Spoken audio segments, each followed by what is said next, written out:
Bueno, mi nombre es Rodrigo Herrera y yo les voy a hablar ahora de la placa Basic STAN número 2 con motivo de la tesis de robótica realizada por mi grupo. Bueno, de partida quiero pedir disculpas a los otros miembros de mi grupo, sobre todo al señor Olmedo, por haber desarmado el robot, pero creo que es necesario para poder explicar bien cómo funciona la placa y poder documentar bien el proceso de armado y ensamblado para la tesis.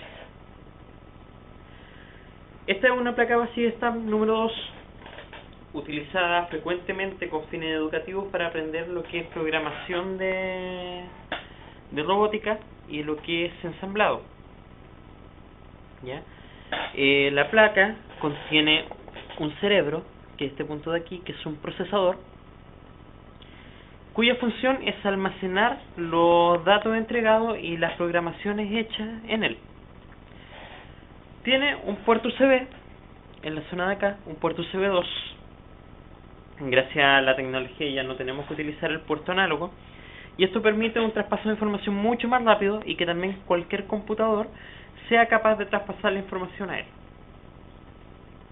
En la zona de acá tenemos capacitores. La función de estos capacitores es regular el voltaje que está dentro de la placa, evitar corrientes parásitas y también evitar que ésta se queme.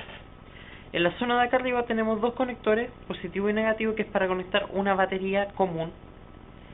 Es algo que el fabricante hizo, pero que en sí no recomienda que se conecten, debido a que el voltaje de la placa no está hecho para ese tipo de baterías. En la zona de acá tenemos un enchufe hembra de corriente que he utilizado para conectar una batería de 6 voltios, que es esta. La gracia de esta batería tiene polos positivo y negativo. ¿Ya? No deben invertirse las polaridades, porque si no la placa se quema. En la zona de acá tiene un transistor, en este punto. El lado de acá es un cúmulo de pines que se encuentran los pines BSS, que son pines de la tierra. Estos no van a ser utilizados hasta mucho más adelante y para funciones mucho más complejas. En la zona de acá tenemos una protobar. La gracia de esta protobar es que se pueden hacer conexiones sin necesidad de que sean soldados directamente a la placa. Las conexiones son de forma horizontal, pero no están conectadas de manera vertical. ¿Qué quiere decir esto? Si yo, por ejemplo, quisiera conectar una resistencia en este punto, vamos a dejar ahí, y conectar otra resistencia para que quede en serie, tendría que conectarla en el punto de acá, ¿ya? Y ahí tendría que ambas resistencias se encuentren en serie. En cambio, si yo la conecto en el punto de acá, no va a haber corriente entre ellas. ¿Ok? Otro punto importante de esto son los pines que se encuentran en el lado izquierdo de la protobar, en esta zona. ¿Qué hacen los pines?